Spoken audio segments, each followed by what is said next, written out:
So, welcome back. Today, again, we're talking about men's health for November, Did he say or as welcome we like back? to say, Movember. I did say welcome back because this is another Oh, podcast. So, okay. welcome back to this podcast. And so, I am joined with two distinguished men that I would like to let them introduce themselves. And once again, this is Principal Charles Anderson from Michelle Clark. And I'll let you guys go. My name is Vernon Driscoll. I'm one of the assistant principals here at Michelle Clark. Honored to be here. I'm Donovan Robinson, the Director of Students for Restorative Practice here at Michelle Clark. And today we just want to kind of talk a little bit more. We've kind of been trying to do this where we're doing some podcasts on men's health, and not to say women's health is not important, but because Movember talks more about like getting your prostate checked and everything, we just want to talk a little bit about encouraging men to go and get checked out, and why it's important. One of the things that I always think about is that as men, we always feel like we have to be able to fix everything. And if something's ailing or doesn't feel right, we can. It will be fine. We'll be fine. And so I think about like our fathers, that endured so much without getting checked out because they just thought it was they were powerful. I think about the John Henry locomotive. I can beat that train. I can beat that train. What do you think contributes to that? That we feel like we don't have to stop, but we got to keep going, keep going, keep going. Which we don't check our blood pressure. We don't da da da all the fill in the blank. I think it's out of fear of seeing things in the news or hearing about people dying, and you don't want to go to the doctor and get some type of bad, diagnostic from the doctor. They're saying, "Oh, you have this ailment and you've had it for quite some time," and they're asking you, "When was the last time you've been to the doctor?" And those answers are very sketchy for men in itself. For me, it's the exact opposite. I go to the doctor if I clip a nail. It's because I want to know what's going on. So for me, if you don't mind if I hop in real quick, I would say similar to what Mr. Robinson said, ignorance is kind of bliss. Um, I think from a lot of men's perspective, if you don't know and you moving and grooving, fine, then you're good to go. You don't got to worry about getting checked out because everything is operating as it should, to your opinion. And let's say you get a little boo boo or something like that, you're like, it'll heal. Is that You what you know, calling them boo boos? Okay, a fine. scratch, We'll call it boo boos. whatever. But What is a boo boo? It's a if you scratch. He get said a if you scratch. get an injury, like for me, So you just put Mercurocone on it. You so can fix so it. so so for example, like I go to the weight room, the gym, and I like to lift. I've noticed over the past month or so that my right knee has been bothering me and my groin has been bothering me when I squat. So I haven't gone to get it checked out yet. But I also know about me, I don't stretch. So that's something that I want to try now before I just go into the doctor. So you want to try to do the remedy before you find out what's going on. Hmm. Because it may not be that you're not stretching. It could be something else. It could be. But you rather say, I'm going to fix it this way first. Yeah, I would rather try on my own. Tell me more about why. Why not just go to the doctor and...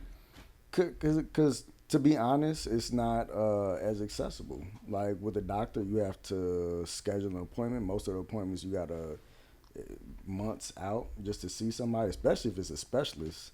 If it's a specialist, you're waiting a long time just to see that person. So for me, it's about time accessibility. Like now, I got to take a day off or take time off of work. Which goes back to the John Henry thing. Like, I can't stop because I got to beat this train. Like, I can't stop. I mean, I think it ties into that, but at the end of the day, it's an inconvenience. Okay.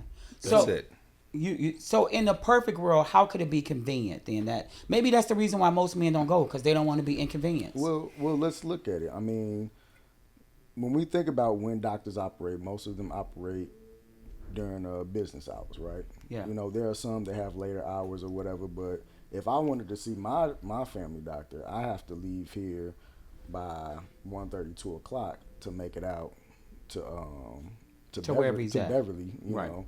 on the south side to see my doctor because their latest appointment is probably gonna be 4 o'clock, 4:30. Mm-hmm.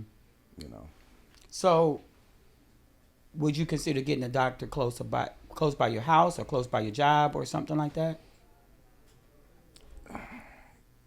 Or you just attached to the doctor because you've had him so long? I mean, more so that I built this relationship Right. with this doctor at this point, because for a long time, like, I didn't have a primary doctor. Like, Okay. I graduated college. When I got back to Chicago from Mississippi, I didn't have a primary doctor for real. Yeah. So, like, I would go to, Advocate, but I didn't really have a person. I would just go see whoever's available. So now, as I Yeah. get older, I want to build that relationship. Absolutely. You want to be familiar with your doctor and them being familiar with you, especially over the years. Mm-hmm. Like my doctor, I've had her for over 20 years. So I don't want to go see somebody. Now I got to explain all of these different elements that they might see on my chart and talking about those things. Or I can just call my doctor on the phone and say, hey, I nearly need to come see you. And I'm like, oh, okay, I'm going to fit you in. Compared to, as Driscoll was saying, you looking for a specialist. I set up a meeting with a specialist in August. My appointment is not until December 23rd. Yeah. And so that's tough. Is You that know, what PPO or what's the other one? I don't think it, honestly. Or is that with just any of them? That's just anyone of Okay. them, that their schedules are just so tight like that. And now you have to go to this new space, and now you have to fill out new paperwork. And then now you have to go through the steps of meeting with the nurse and the RN or whatever titles they're using before you even see the doctor. And so it's so inconvenient. You're there for hours at a time when you can call your primary doctor and you may be there just for an hour. Right. So, okay, let's talk about like men who have not went to the doctor. Like, what advice would you give them? Like, you guys are saying you have your doctors. I have my doctor. But there's a group of men that just have not even, and my thing is they do work, they have insurance. So it's not like they don't have insurance, but it's just like that. I just haven't had time because you guys just talked about the inconveniences of it as well. So what do you say to a male who is like, I have insurance, I just haven't gotten a doctor yet? So for me, every year you should go to the doctor once to get just a physical. Like that to me, that's bare minimum. And then like once you've built that rapport of like, okay, I've gone to this doctor, now I can, and they're gonna find something, or they're gonna say maybe. Well, that's why they don't go if they're gonna find something. But Who wants to go someplace but to once say they're the- gonna tell me some bad news? But it doesn't always have to be bad. It could just be like, hey, this is word of caution. Like for me, my cholesterol was off the chart. Is it like terrible? Is it world in there? It's like, no, it's not. You just need to lay out the potatoes. You need to stop eating And if you this. don't go and they never told you that and you like potatoes, you'll keep eating potatoes. So you just need to go and figure out what you don't Yeah, want. or what can I do to be better? And it's Okay. like, are you afraid of like the accountability piece, or are you just not wanting to hear bad news? Because bad news eventually turns into worse news. And then your anxiety is going up because you received this bad news is because you haven't been to the doctor since you were a kid. Or, you might meet some men and say, hey, I haven't been to the doctor since I had to go get shots when I was in school. Right. And so I just been going with life. Yes, I have headaches or various things of that And I nature. take aspirin. Right, and to take aspirin. Oh no, what's the cure for headaches and everything? Drink some ginger ale. Oh. That'll clear up everything. I didn't know that one. Duct tape or fixing. They duct tape fix you. everything. So that's what I For would those see listening, from. that's not true. Just so you guys don't go get Just a go get can you of some ginger ale. ale. Just get some ginger Oh ale. my God. It Or clears some up sweet oil everything. for your ear. That's all you not need. the truth. Yeah. Mercurocone to fix the scratch. But if you are a male that has never gone to the doctor since you were a teenager, and now you're just going through with life, you can see yourself changing. You know your body is changing, but it's once again, it's going to be, is this convenient for me? At the end of the day, I get off work. If you say, hey, if I work at, let's say Ford, and I get to work at 6 o'clock in the morning, I get off at 3. Will I get there in time? Or I do have to take off work. Is that feasible for me at my house to be able to take off that day? In addition to, now here's the headache of me trying to find the right primary care doctor to be that for me, and I don't know which way to go. So then now we're talking about I wasn't educated on things of such. And so that could be another, conversation of how do you educate black men on going why you should go to the doctor. Not just have conversations, but about let's talk about, men's health, but hey, tell us why you don't go to the doctor. Like, what is it? You have the insurance, you have everything in place, you're paying for it, but you just don't go. Yeah, I'm struggling. I hear everything you guys are saying, and I hear the barriers, and I believe the barriers.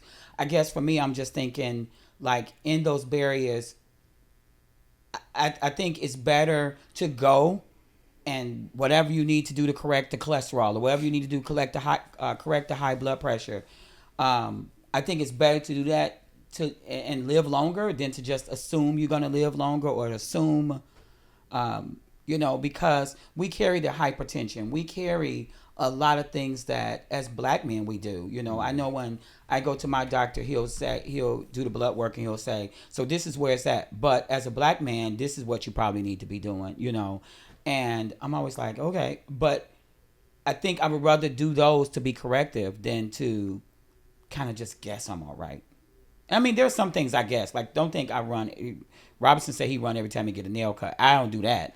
But I think that there are moments that you just, like you said, yearly checkup. But we got to figure out a way to move the barriers because some of our males are dying at young ages. And in dying at those young ages, that means that they've lost the greatness they could have continued to contribute to us as young people coming under them. Well, when I think about barriers, and I talked about accessibility and like it being a convenience,